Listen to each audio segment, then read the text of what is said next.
में स्वागत आपका। मैं हूं योगेंद्र। आप देख रहे हैं खास खबर, और खास खबर में हम बात करेंगे उत्तराखंड के त्रिस्तरीय पंचायत चुनाव की।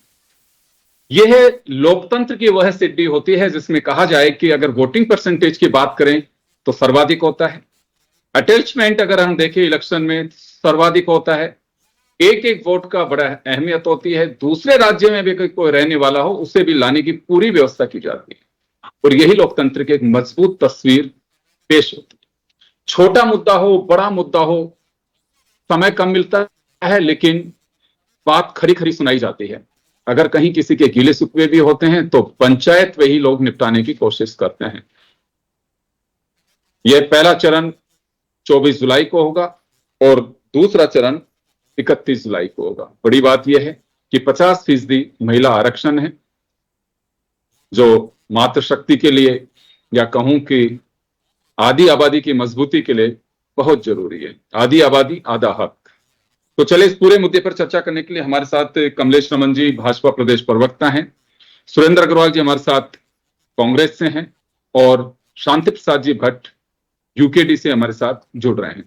कमलेश मैं आपके पास में आना चाहूंगा। मैं यह लोकतंत्र की वह पहली सीढ़ी है जो होनी भी चाहिए, और मुझे लगता है इसी से एक मजबूती का एहसास होता है। गांव की सरकार चुनने का लोगों को हक मिलता है, और कहीं पे भी आप देख लीजिए वोटिंग परसेंटेज में एमएलए और एमपी से ज्यादा पंचायत चुनाव में होता है। तो उत्तराखंड की अगर बात करें तो किस तरह की तैयारियां हैं, पॉलिटिकल पार्टीज का कितना इन्वॉल्वमेंट किस किस स्तर पे होगा? बिल्कुल योगेंद्र जी, देखिए हमारे जो पंचायत के चुनाव होते हैं, जिला पंचायत के चुनाव हमारे लोकतंत्र की वाकई आपने जो कहा कि एक मजबूती होती है, एक ऐसी मजबूत बुनियाद की हमारा जहां से कार्य शुरुआत होती है, जहां से हमारे विकास की शुरुआत होती है। हम गांव की बात करें, हम जिला पंचायत की बात करें, हम बीडीसी की बात करें, हम जो है ब्लॉक की बात करें, तो ये एक ऐसे मजबूत स्तंभ है जहां से हमारी मुझे लगता है कि राजनीति की भी शुरुआत होती है और जहां से हमारे विकास की शुरुआत होती है।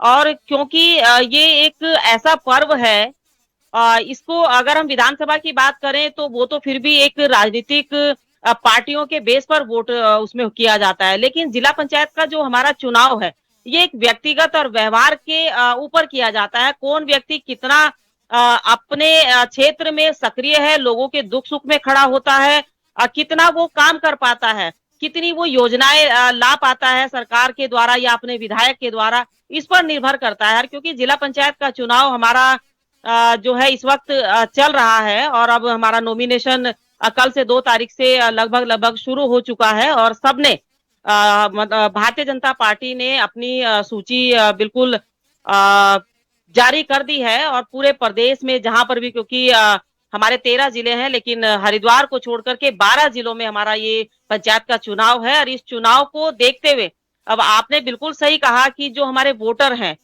जो कहीं जाते हैं या चले जाते हैं किसी कारण से, उनको भी ला करके वहां वोट डालने का काम किया जाता है। क्योंकि ये एक तो व्यक्तिगत तौर पे होता है, दूसरा ये हमारे लोकतंत्र की मजबूती, जो मजबूत बुनियाद है, उसको कहीं ना कहीं ये और मजबूत करने का काम करता है। और एक सीढ़ी जो हम चेन बाय चेन जब चलते हैं कि हमारा पंचायत का व्यक्ति हमारा चुनकर आएगा, ग्राम सभा, ब्लॉक प्रमुख या जिला पंचायत अध्यक्ष जब बनता है, उसके बाद हमारा विधायक या लोकसभा सांसद, तमाम वो सारी चीजें चेन बाय चेन जब चलती है तो हमारा जो विकास है वो कहीं अवरुद्ध नहीं होता। प्रधानों के द्वारा, बीडीसी के द्वारा, जिला पंचायत के द्वारा, इन सारी जगहों पर जहां अंतिम छोर में बैठा हुआ व्यक्ति भी इस विकास को देख सकता है, वो वहां तक भी पहुंचने का काम करता है। तो मुझे लगता है कि ये जो हमारा जिला पंचायत का चुनाव होगा, जो हमारे लोग जीत करके आएंगे, और क्योंकि इसमें किसी भी राजनीतिक दल का सिंबल नहीं होता, खाली एक समर्थन होता है या समर्थित कार्यकर्ता के रूप में पार्टी उसको उठाने का काम करती है, उसकी मदद करती है, और कार्यकर्ता सब लोग उसके साथ में लगते हैं। और इसमें व्यक्तिगत का बहुत प्रभाव पड़ता है। क्या व्यक्तिगत उसका प्रभाव है, उसने जो है लोगों के निजी कार्यक्रमों में किस तरह से हिस्सा लिया है, निजी जिंदगी में उसका क्या महत्व है, इन सारी चीजों के ऊपर देखा जाता है। और क्योंकि ये बहुत लोकल चुनाव होता है और बहुत ही एक ऐसा इसको कह लीजिए चुनाव को कि अगर हम विधानसभा लोकसभा की बात करें तो इसमें इतना ज्यादा बहुत उसमें नहीं गहराई में नहीं जाया जाता, लेकिन जिला पंचायत के चुनाव में इतना गहराई में जाया जाता है। लोगों के घर में बैठ के हम चाय भी पी सकते हैं, चाय पी करके लोगों को समझाया जाता है, बात की जाती है, योजनाओं की बात की जाती है, तमाम वो सारी चीजें हमारी जिला पंचायत से शुरू होती हैं और तब ऊपर तक कहीं वो पहुंचती है जब हमारी एक एक योजना केंद्र की हो या राज्य की हो, लोगों तक पहुंचने का काम होता है। तो इसकी बहुत महत्वपूर्ण है।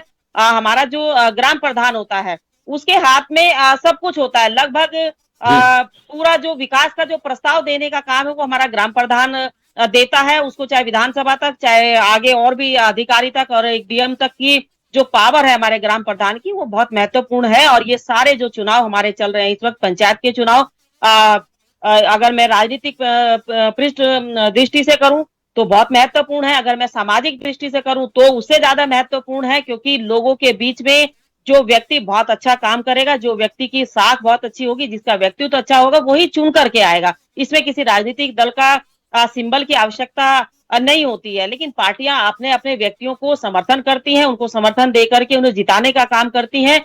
और भारतीय जनता पार्टी की तरफ आपने अभी कहा कि क्या हमारी क्या तैयारियां हैं, तो मुझे लगता है कि हमारी पूर्णतः पूरी तैयारी हो चुकी है। तमाम पूरी जो 12 के 12 जिलों में हमारे जो कैंडिडेट हैं उनको हमने अपना समर्थन दे दिया, उनकी सूची हमने जारी कर दी। हमारा कार्यकर्ता अपने समर्थित प्रत्याशियों के साथ में लग करके इस चुनाव को जीतने की पूरी कोशिश करेगा। और भारतीय जनता पार्टी जिस तरीके से लोगों के बीच में है, लोगों के बीच में काम कर रही है, और हमें पूरा भरोसा है लोकसभा में, विधानसभा में, नगर निगम में जिस तरीके से जनता ने अपना आशीर्वाद भारतीय जनता पार्टी को दिया है, उसी तरीके से पंचायतों में भी भारतीय जनता पार्टी को जो है जनता अपना आशीर्वाद देने जा रही है। और क्योंकि अभी महेंद्र भट्ट जी के नेतृत्व में हमने जिस तरीके से पूर्ववर्ती चुनाव जीतने का काम किया, और वो अभी कल ही हमारे प्रदेश अध्यक्ष के रूप में दोबारा उन्होंने अपना पद ग्रहण किया है, और हमें पूरा भरोसा है माननीय महेंद्र भट्ट जी के नेतृत्व में कि जिला पंचायत का जो हमारा चुनाव होगा इसको हम जीतेंगे। कमलेश मैम, इसमें राजनीतिक दलों के लिए एक राहत की बात ये भी कही जाती है, क्योंकि विदाउट सिंबल ये चुनाव है,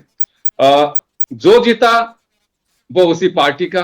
क्योंकि देखिए इसमें बहुत सारे लोग ऐसे होते हैं कि क्योंकि पार्टी का कोई सिंबल तो होता नहीं, कोई बाध्यता भी नहीं होती है कि आप कहां जाएंगे। वैसे पंचायत चुनाव में अगर सिंबल होता भी है तो कोई ऐसे ही उसमें बाध्यता नहीं है कि आप क्रॉस वोटिंग नहीं कर सकते या फिर आप उसी पार्टी के साथ में आपको बने रहना है।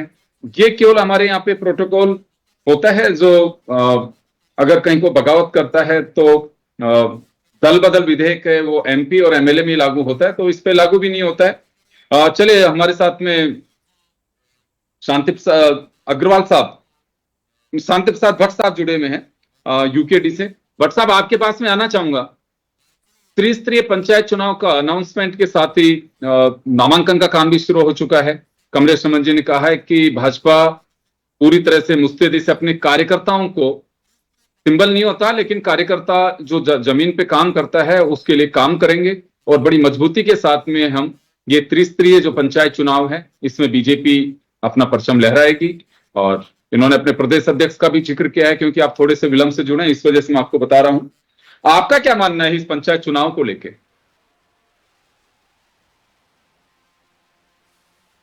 सर अनम्यूट करिए, म्यूट किया हुआ आपके यहाँ। भट्ट साहब म्यूट किया है, भट्ट साहब म्यूट किया हुआ है, अनम्यूट करिए। हाँ हो गया सर, हो गया।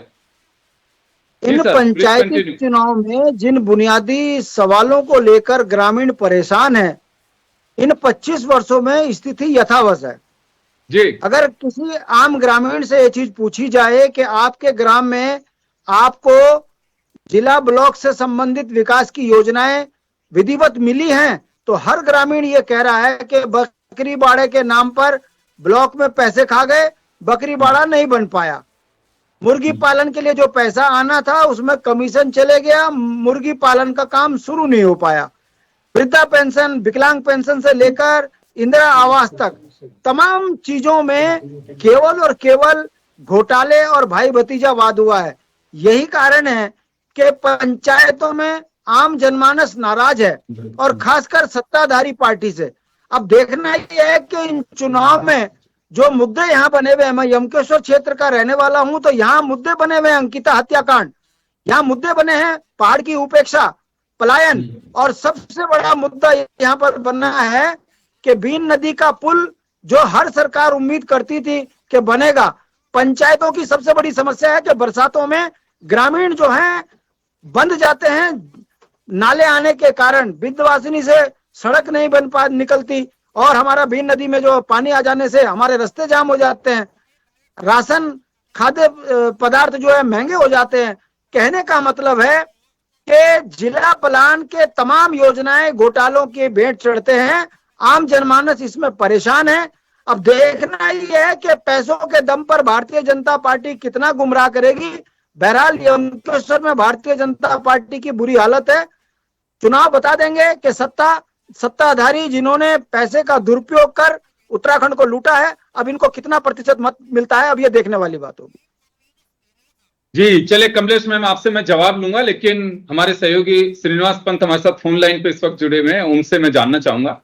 श्रीनिवास, पंचायत चुनाव त्रिस्तरीय 2 चरण में होने वाले हैं, सिंबल से होंगे नहीं, तो किस तरह की एक वहां पे स्थिति बनी हुई है और क्या मानना, क्या एक्सपीरियंस है पंचायत चुनाव को लेकर?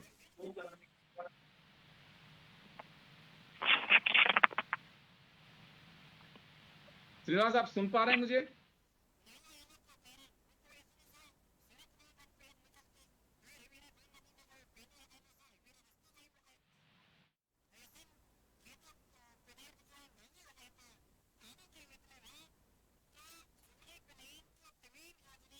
आवाज नहीं जा रही शायद। श्रीनिवास, आप सुन पा रहे हैं मुझे? तो सवाल मेरा यह है कि त्रिस्तरीय पंचायत चुनाव है, किस तरह का माहौल है वहां पे? राजनीतिक दलों के अपने अपने दावे हैं, लेकिन आम पब्लिक क्या कहती है?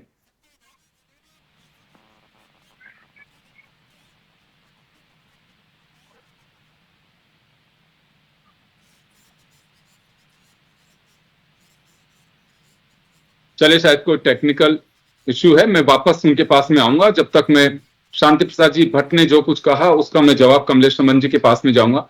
मैम, आपके ऊपर आरोप लग रहा है पार्टी पे कि पैसे के दम पर पंचायत चुनाव में अपना कब्जा करना चाहती है बीजेपी।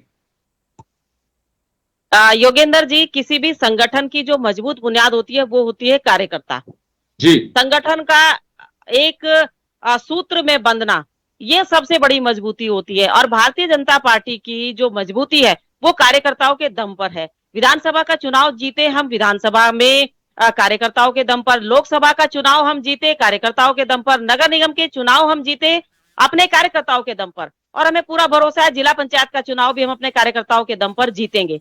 अब रही बात की जो हमारे शांति प्रसाद भाई ने कही कि 25 साल हो गए यहाँ पर जो हमारी समस्याएं ज्यों के त्यों बनी हुई है, तो भाई 25 साल से जनता सरकार को चुन रही है। अगर काम नहीं किया होता योगेंद्र जी, तो आप इनसे पूछिए भारतीय जनता पार्टी को दोबारा जनता चुनने का काम करती? भारतीय जनता पार्टी को दोबारा लोकसभा में यहाँ पे 5 की 5 सीटें देने का काम करती? अब रही बात, शांति प्रसाद जी ने कहा कि वहां पर जो है योजनाएं नहीं पहुंचती, भ्रष्टाचार हो रहा है। तो भाई 25 साल में यूकेडी जो अपना दम भरती है कि हमने उत्तराखंड बनाया, हमने उत्तराखंड की बुनियाद डाली, तो इनको जनता ने एक भी जिला पंचायत अध्यक्ष क्यों नहीं दिया आज तक 25 साल तक? क्योंकि संगठन नहीं है, संगठन में एकता नहीं है। जब 2002 में पहली बार हमारे विधानसभा के चुनाव हुए तो इनके 4 यूकेडी के विधायक आए जिन्होंने केवल मलाई चाटी और चले गए, संगठन मजबूत नहीं किया। ये खुद भी संगठन को मजबूत करना नहीं चाहते, खाली 4 लोग हल्ला मचाएंगे और सरकार के ऊपर आरोप लगाएंगे, ये कहेंगे भ्रष्टाचार हो रहा है, वहां योजनाएं नहीं पहुंच रही है, वहां ये नहीं पहुंच रहा। भाई संगठन बहुत बड़ी चीज होती है, किसी भी चाहे घर की बुनियाद को कह लीजिए, उसमें भी जो घर का मुखिया होता है उसका एक बहुत महत्वपूर्ण योगदान होता है, जो छोटा बच्चा होता है उसका भी एक महत्वपूर्ण योगदान होता है। तो कम से कम यूकेडी जब आरोप लगाती है तो अपने संगठन की ओर एक बार पीछे मुड़कर देखना चाहिए कि हमारा संगठन कहां पर खड़ा है, हमने कितनी मजबूती अपने संगठन को दी है। जिला पंचायत का चुनाव भारतीय जनता पार्टी इसलिए जीतेगी क्योंकि कार्यकर्ता अपने दम पर जिता करके लाते हैं अपने कार्यकर्ताओं को, अपने प्रत्याशियों को, और जो काम करेगा, मैंने कहा इसमें कोई सिंबल नहीं है, इसमें कोई पार्टी का कोई लेबल नहीं है किसी के ऊपर, व्यक्तिगत चुनाव होता है। तो हिम्मत दिखाए ना यूकेडी, इस बार अपने कार्यकर्ताओं को मैदान में उतारे 12 के 12 जिलों में, और हिम्मत दिखाए कि हमने काम किया, हमें जिताओ। तो बहुत अच्छी बात है, हम तो चाहते हैं कि हमारा विपक्ष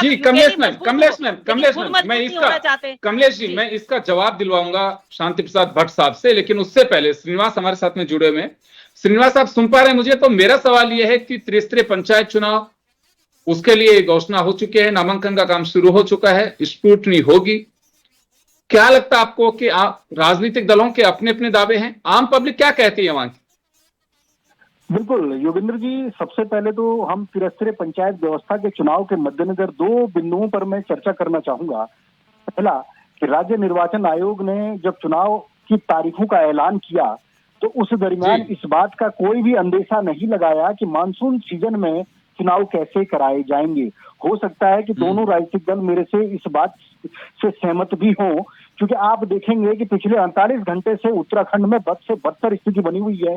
क्या पोलिंग पार्टियां पहुंच पाएंगी? क्या लोग वहां तक पहुंच पाएंगे? जो लोग उधम सिंह नगर, नैनीताल, हरिद्वार और देहरादून में रहते हैं और उन्होंने अपने वोटर कार्ड रिवर्स प्लान के तहत यह एक जिसमें यूकेडी और बीजेपी और कांग्रेस तमाम नेताओं ने एक पहल की है कि लोग अपना वोटर कार्ड अपने गांव में बनवाएं। मैंने भी अपना वोटर कार्ड अपने गांव में बनवाया है, लेकिन आप अंदाजा लगाइए कि मैं देहरादून में बैठ करके आपसे बात कर रहा हूं, क्या मैं वोटिंग के दिन देहरादून से गांव जाने का रिस्क लूंगा या नहीं लूंगा? सड़कें जगह जगह बाधित हैं। क्या ये सही समय था चुनाव आयोग का चुनाव कराने के लिए? अगर सही था तो क्या विपक्ष और पक्ष और सत्ताधारी तमाम दलों के लोगों के अलावा क्यों इसका विरोध नहीं किया गया कि ये चुनाव इस समय नहीं होना चाहिए? सितंबर में चुनाव करा देते, कौन सी आफत आन पड़ी थी? एक साल तो वैसे भी हो चुका था। अब आते हैं दूसरे मुद्दे पे। त्रिस्तरीय पंचायत चुनाव में ग्राम प्रधानी का चुनाव है, क्षेत्र पंचायत का है, जिला पंचायत सदस्य का चुनाव है। अगर आप देखेंगे, जो विकासखंड को नहीं समझेगा वो इस चुनाव को नहीं समझ पाएगा। ग्राम प्रधान की हैसियत क्या होती है, ग्राम प्रधान किस तरीके से अपने क्षेत्र के विकास के लिए लोगों को इंगित करता है और उसकी योजनाएं कैसे जुड़ती। भले ये पार्टी सिंबल का मामला ना हो, लेकिन ये जागरूकता का मामला है। अगर जागरूक जो जनप्रतिनिधि होगा, ग्राम प्रधान होगा, वो विकासखंड से योजनाएं अपने यहाँ लाने के प्रयास करेगा। बीजेपी और कांग्रेस शासन में, यूकेडी भी साथ में रही, सबने बहुत अच्छी प्लानिंग करी, बहुत अच्छी योजनाएं। मैं योजना गिनाता हूं आपको। मैं अभी अपने गांव गया था, आप यकीन मानेंगे, कृषि अधिकारी गांव गांव घूम करके ढूंढ रहे हैं कि कोई अपने खेत में बागवानी कर दे। उसके लिए फेंसिंग मिल रही है, जालियां मिल रही है, बीज फ्री में मिल रहा है, खाद फ्री में मिल रही है। ये मैं योजना की बात बता रहा हूँ, ग्राउंड पे क्या हो रहा है वो बात नहीं कर रहा हूँ। इन योजनाओं के साथ साथ आपको सुरक्षा दीवार मिलती है, वनीकरण में आपको दीवार मिलती है, साथ ही साथ आपको मनरेगा के तहत रोजगार मिलता है। ग्राम के समूहों को, महिला स्वयं सहायता समूह जो बने हुए हैं, उन्हीं को रोजगार मिलेगा, उनके खाते में डीबीटी के माध्यम से पैसा आएगा। अब सवाल है कि इसकी रियलिटी चेक पॉइंट का। रियलिटी चेक पॉइंट पर आ जाते हैं तो जब तक आप किसी भी अधिकारी से बात करेंगे कि बीज हमें क्यों नहीं मिला, उनका कहना होता है कि अदरक और हल्दी, मैं एग्जांपल के साथ कह रहा हूं, अदरक और हल्दी की बुआई अप्रैल महीने में होती है, हमारे पास मई तक भी बीज नहीं आया। आप इसका प्रमाण लगाइए, मई तक जब बीज नहीं आया तो वो किसको बीज देंगे? और बाजार से अगर खरीदेंगे तो 200 रुपए किलो मिलेगा, सब्सिडी में 70 रुपए केजी मिलेगा। ये एक छोटा सा एग्जांपल है। फेंसिंग के लिए जब उनसे बात की जाती है तो हॉर्टिकल्चर वालों का कहना है कि भाई ऐसा है, ये कृषि विभाग के अंतर्गत आता है। कृषि वालों का कहना है ये उद्यान के अंतर्गत आता है। उद्यान और कृषि को ज्वाइंट में अगर आप बात करेंगे तो वो कहेंगे कि हमारे इस मद में पैसा ही नहीं है। अगर आप जिलाधिकारी से बात करेंगे तो जिलाधिकारी कहते हैं कि शासन में विचाराधीन है मामला। तो आप सोचिए, इसीलिए सत्ताधारी दल के साथ लोगों की जाने की मजबूरी होती है। वो यही सोचते हैं कि शायद सांसद आएगा, विधायक आएगा या कोई दूसरा बड़ा नेता आएगा तो वो अपने 2-4 काम करा लेंगे, इसीलिए तमाम पार्टियां हाशिए पर चली जाती है। ये हकीकत है गांव की, योगेंद्र जी। जी चलिए, श्रीनिवास आप हमारे साथ बने रहिएगा, अभी आप लेफ्ट मत करिएगा, क्योंकि बड़ा महत्वपूर्ण विषय है कि जब 1 साल विलंब हो चुका था तो सितंबर तक इसको कराया जा सकता था, क्योंकि पहाड़ी क्षेत्र की अपनी कुछ प्रॉब्लम्स होती है, वहां पे प्राकृतिक आपदा किसी से छिपी नहीं है और ये पहली मर्तबा ऐसा नहीं हो रहा। कहीं पे भी कभी क्लाउड ब्रस्ट की स्थिति बनती है, कभी अतिवृष्टि होती है, कभी भूस्खलन होता है। वहां की सड़कें, वहां का जो ज्योग्राफिकल, वहां की जो बनावट है वहां के प्रदेश की, वो उस तरह की हो सकती है, उसमें कोई कुछ नहीं कर सकता।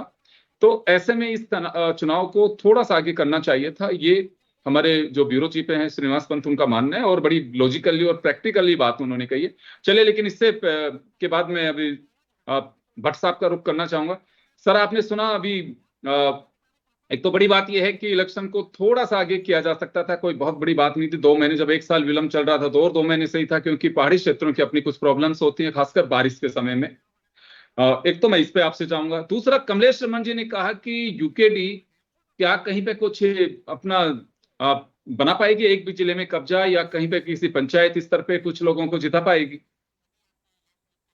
देखिए योगेश जी, मैं आपको बता दूं, उत्तराखंड क्रांति दल अपने दम पर चुनाव लड़ता है जी, बुनियादी मुद्दों पर चुनाव लड़ता है जी। और आपके पत्रकार महोदय ने जो बात कही है ये उत्तराखंड में चंपावत हो, पिथौरागढ़ हो, धारचूला हो या उत्तरकाशी हो, चमोली हो, इन डिस्ट्रिक्टों में जिस तरीके से आपदा बनी हुई है, अगर कोई मिस हैपनिंग हो गई तो इनके लिए भाजपा जिम्मेदार होगी। जो पार्टी अपने आप को सबसे मजबूत पार्टी कहती है वो एक साल तक चुनाव नहीं करा पाई पंचायत का, इनकी मजबूती इससे दिखती है। दूसरा, भारतीय जनता पार्टी की कितनी हालत पतली है। हमारे यहाँ पर 2 कांग्रेस के जिला पंचायतों के लिए भाजपा उनको खरीद के लिए आई। ये हालत है भाजपा की। इनके पास चुनाव लड़ने के लिए मेंबर नहीं है। इनका बहुत बढ़िया तरीका है, कांग्रेस से आदमी को तोड़ो, यूकेडी से आदमी को तोड़ो और अपनी पार्टी में मिलाकर उसको जो है कहो ये हमारी जीत है। ये भाजपा का असली चेहरा है। भाजपा इस समय पर घबराई हुई है इस बात से कि यदि बुरी तरह पंचायतों से हार गए तो भाजपा का आगे आने वाले समय में बड़ा होगा। भारतीय जनता पार्टी में योगेंद्र जी एक बड़ा नेता ऐसा नहीं है जो भाजपा का हो। सारे कांग्रेस से और यूकेडी से तोड़कर अपने घर में अपना कुनबा बना रहे हैं पैसों के दम पर। जमीनी हकीकत यह है कि ब्लॉक में 40% कमीशन सरेआम इनके नेता मांगते हैं। ब्लॉक के अधिकारी इनके नेताओं को पैसा देते हैं। अगर गांव में 2 लाख रुपए की योजना आती है तो प्रधान के हाथ में 1,60,000 रुपए भी नहीं आते। सारा पैसा जो है घोटाले में चला जाता है। इसी कारण गांव के अंदर बेचारा प्रधान दबाव में काम कर रहा है। प्रधान की स्थिति यह है कि गांव के अंदर अपने लोगों का विरोध झेलता है और भारतीय जनता पार्टी ने भ्रष्टाचार की सारी सीमाएं ब्लॉक स्तर पर और जिला स्तर पर जो है इस कदर फैला दी है कि आज पूरी भारतीय जनता पार्टी के खिलाफ माहौल है। मैं पूछना चाहता हूं कमलेश बहन से, अंकिता हत्याकांड में भारतीय जनता पार्टी के नेता फंसे रहे, उन्हें बचाने के लिए जिस तरीके से भाजपा का चरित्र था तो क्या वो यमकेश्वर में मुद्दा नहीं बनेगा? जिस तरीके से उत्तराखंड के अंदर उत्तराखंड की देव संस्कृति के ऊपर दायित्व, यहाँ पर दैत्य किस्म के लोगों को बैठा दिया। 4 धाम यात्रा जिस तरीके से बाधित हो रही है, जिस तरीके से उत्तराखंड के अंदर अराजकता का माहौल है, गांव से पलायन रुक नहीं रहा है, गांव की योजनाएं भ्रष्टाचार की भेंट चढ़ रही है। मैं जो बातें कर रहा हूं इस पे बोलने के लिए इनके पास कुछ नहीं है। मैं पूछना चाहता हूं बकरीबाड़े के बताइए कितने ग्रामीणों को लाभ हुआ, मुर्गीबाड़े में कितने ग्रामीणों को लाभ हुआ। अरे जो यहाँ पर इनकम टैक्स पे है उनको तो इंदिरा आवास बांट रहे भाजपा वाले, अंधा बांटे रेवड़ी अपने अपने को दे नीति पे काम कर रहे हैं। यही कारण है कि भारतीय जनता पार्टी पैसों के घमंड में उत्तराखंड को लूट रही है, जनता समझ रही है। ज्यादा भट्ट देर साहब की बात एक चीज नहीं है। जानना चाहूंगा, भट्ट साहब एक चीज जानना चाहूंगा, अंकिता भंडारी केस का जिक्र काफी होता है, कोर्ट से उसमें सजा का भी ऐलान कर दिया गया है। पंचायत चुनाव पे इसका कुछ प्रभाव रहेगा जिसका आप जिक्र कर रहे हैं? जनता के जहन में है या पर्टिकुलर कुछ एरिया में ही रहेगा ये? योगेंद्र जी, पूरे उत्तराखंड के अंदर बेटी बचाओ का जो नारा है वो भाजपा से बचाओ है और यमकेश्वर तो इससे पीड़ित है। हर आदमी दूसरा आदमी बोल रहा है बेटी बचाओ भाजपा से। ये स्थिति उत्तराखंड के अंदर हो गई, जबकि ये देवभूमि है। इस देवभूमि को सबसे ज्यादा कलंकित करने वाली पार्टी यदि कोई है तो वो भाजपा है। सनातन धर्म का ढोंग करती है, तमाम सनातनी बच्चों को बेरोजगार कर दिया। गांव में शादियां नहीं हो रही है लड़कों की, बीटेक एमटेक डॉक्टरेट लड़के हैं, उनके नौकरियां नहीं लग रही, मगर नौकरी हरियाणा वालों को मिल रही। ये हालात है। यहाँ पर डाकिया भी हमारा जो है हरियाणा से आकर हमारे को डाक बांट रहा है, जिसको गढ़वाली बोली भाषा नहीं आती। तो इतना राजनीतिक पतन लोकतंत्र में भाजपा ने जो किया है, इसका खामियाजा भाजपा को भुगतना पड़ेगा। देखते रहिए, अभी 10-15 दिन के बाद भारतीय जनता पार्टी को जनता जरूर आईना दिखाएगी। उत्तराखंड की स्थिति बड़ी दयनीय हो चुकी है, गांव खाली हो चुके हैं, विकास की योजनाएं भ्रष्टाचार की भेंट चढ़ चुकी है और भारतीय जनता पार्टी के नेता मोदी, बताइए गांव का प्रधान कह रहा मोदी के लिए वोट दे दो। ये इनका राजनीतिक चरित्र रह गया। चलिए भट्ट साहब कमलेश जी से मैं जवाब भी दिलवा रहा हूं, लेकिन इससे पहले मैं एक बार वापस रुकना करना चाहूंगा श्रीनिवास का। श्रीनिवास, आप सुन पा रहे हैं मुझे? श्रीनिवास, आप अगर सुन पा रहे हैं तो मेरा सवाल है, अंकिता भंडारी सहित जो प्रदेश स्तरीय मुद्दे हैं, राष्ट्रीय मुद्दे हैं, पंचायत चुनाव में उसका कितना असर देखने को मिलेगा?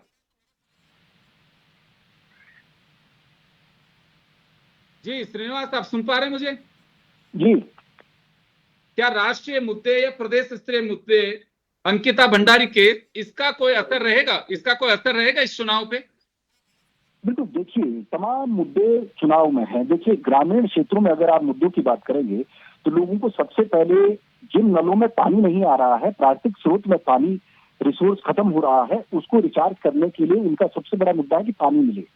पानी के साथ साथ लोग चाहते हैं कि जो जंगली जानवरों का नुकसान उनके क्षेत्र में हो रहा है उसके लिए फेंसिंग मिले, उनके लिए जालियां मिले और साथ ही साथ उनको परमिशन मिले। जो बंदर मैदानी इलाकों से छोड़ करके पहाड़ों में छोड़ दिए गए हैं, उन्होंने वहां पे उत्पाद मचाना शुरू कर दिया है। लोगों को आप रिवर्स प्लान के तहत कहते हैं कि होम स्टे चलाइए, बागवानी कीजिए, किसानी कीजिए, आप सब्जी का व्यापार कीजिए, लेकिन वो सब्जी का व्यापार करेगा कैसे? क्योंकि जब जंगली जानवर उसको नुकसान कर देंगे, जंगली सुअर पहुंच जाते हैं। इसके अलावा जहां तक आपने राष्ट्रीय मुद्दों की बात की है, तो राष्ट्रीय मुद्दे भी किसी किसी स्थान में प्रभावित करेंगे।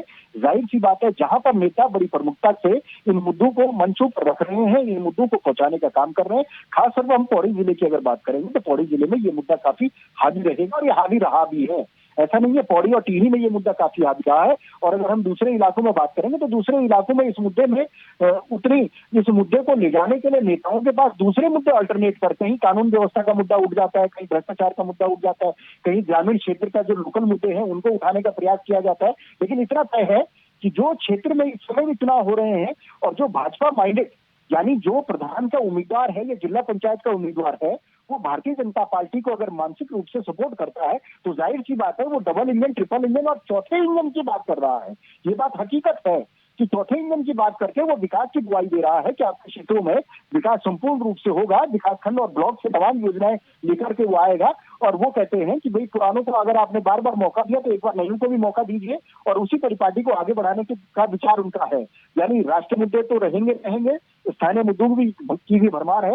लेकिन देखना दिलचस्प होगा कि क्या वाकई में इस बार 73 पंचायत चुनाव में, चाहे वो जिला पंचायत सदस्य हो, चाहे वो ग्राम प्रधान हो या फिर क्षेत्र पंचायत के लिए जो मैदान में है, वो किन किन मुद्दों को लोगों के घरों तक ले जाते हैं। और सबसे बड़ी बात ये कि मैंने जैसे कहा कि ग्राम पंचायती का चुनाव सबसे टफ चुनाव होता है। इसमें आप उंगलियों पर काउंट कर देते हैं कि एक ग्राम सभा में कितने वोटर हैं। 270 ग्राम सभा झिलोटी में अगर वोटर हैं तो 270 में आपको मालूम है कि 200 लोग देहरादून और हरिद्वार और उधम सिंह नगर में निवास करते हैं। वो कैसे वहां पर जाएंगे? वो वोट कैसे पड़ेगा? वो वोट तभी पड़ सकता था जब आपके रास्ते सही होते, आप वहां पहुंच पाते। तो ये सबसे बड़ा इशू है। वोटिंग का परसेंटेज वाकई में डाउन जाएगा। चुनाव आयोग को भी इस पर कहीं ना कहीं जवाब देना पड़ेगा। जी चलिए श्रीनिवास, आपका बहुत बहुत शुक्रिया। मैं एक बार कमलेश रमन जी से मुखातिब होना चाहूंगा। कमलेश जी, अभी शांति प्रसाद जी भट्ट साहब ने कई आरोप लगाए, कहे कि कुछ ऐसे मुद्दे हैं जो इलेक्शन के दरमियान हैं जो बीजेपी के लिए मुसीबत बनेंगे। देखिए, अगर मैं यूकेडी की बात करूं या समूचे विपक्ष की बात करूं तो ये केवल झूठ बोल करके लोगों को बरगलाना चाह रहे हैं योगेंद्र जी। ये झूठ बोल करके हमारी जो जनता है उसको भ्रमित करने की कोशिश कर रहे हैं। लेकिन जनता बखूबी जानती है कि अंकिता भंडारी बहन का जिसने कत्ल किया, जिसने हत्या की, वो जेल की सलाखों के पीछे है और उसको सजा भी हो गई, आजीवन कारावास। तो ये अब इनको समझना पड़ेगा कि आप ऐसे मुद्दों को जिंदा रखने की कोशिश कर रहे हैं जिनको जनता बिल्कुल भी नहीं इस समय देख रही है। अगर जनता ये चीजें देखती तो पौड़ी से हमारे जो बलूनी जी जीत कर गए हैं लोकसभा का चुनाव, अब इनसे पूछिए तो इनका व्यक्ति क्यों नहीं जीता। वहां से हमारा नगर निगम का मेयर जीता है, वहां से हमारे पार्षद जीते हैं। तो इनको अब समझना पड़ेगा कि जनता क्या चाहती है। जब एक गलत व्यक्ति को सजा हो गई, वो जेल की सलाखों के पीछे चला गया और आप झूठ बोल करके उस मुद्दे को जिंदा रखने की कोशिश कर रहे हैं। तो जनता मुझे लगता है कि सारी चीजों को जानती है और इसके पंचायत के जो चुनाव होंगे योगेंद्र जी, उसमें जनता ये जरूर दिखा देगी। अरे भाई, यूकेडी के पास मौका है, अगर हमने गलत काम किया तो आपके पास मौका, जाइए भुनाइए उस मौके को। लेकिन ऐसा नहीं होगा क्योंकि जनता इन पे भरोसा नहीं करती है। जनता उन पे भरोसा करती है जो स्कीम लाते हैं, जो योजनाएं लाते हैं, जो विकास को भेजने का काम करते हैं, देने का काम करते हैं। अब इन्होंने कहा कि हमारी जो योजनाएं है वो लोगों तक पहुंचती नहीं है। भाई अगर नहीं पहुंचती तो सारा कोट का जो इतना अच्छा गांव, इतना सुंदर बना है, जो माननीय मुख्यमंत्री जी ने होम स्टे के जरिए उत्तराखंड में पलायन को रोकने की कोशिश करी है, वो क्या है? वहां पर महिलाओं को, जो हमारी स्वयं सहायता समूह के जरिए महिलाओं को 5 लाख का जो लोन दे करके उनको आत्मनिर्भर बनाने का काम किया जा रहा है, वो क्या है? यहाँ हम ड्रोन दीदी के जरिए, लखपति दीदी के जरिए महिलाओं को आगे बढ़ाने का काम करें, इन्हें नहीं दिखेगा क्योंकि ये राजनीतिक दल है। यूकेडी या विपक्ष, कांग्रेस हो या कोई भी हो, ये राजनीतिक दल है। इन्हें मुद्दे जो है सिर्फ अपनी आंखों से दिखाई देते हैं, जनता की आंखों से नहीं दिखाई देते। इसलिए मैं सिर्फ इतना कहना चाहती हूँ योगेंद्र जी आज इस वक्त कि आपको समय पर पता लगेगा जब ये चुनाव होंगे। हमने अच्छा काम किया होगा तो जनता हमें आशीर्वाद देगी, हमने गलत काम किया होगा होना तो भी मैम यही चाहिए, होना भी यही चाहिए क्योंकि जनता के रिजल्ट पे छोड़ देना चाहिए, विकास के नाम पे मुद्दों पर चुनाव होना चाहिए। बिल्कुल अच्छी बात है। खैर चलिए, अभी तो शुरुआत है, हम कई बार वहां की स्थिति को लेकर के दर्शकों को अवगत कराएंगे कि क्या कुछ चल रहा है उत्तराखंड के पंचायत चुनाव में। आप सभी का बहुत बहुत शुक्रिया। खास खबर में इतना ही, दीजिए इजाजत, नमस्कार।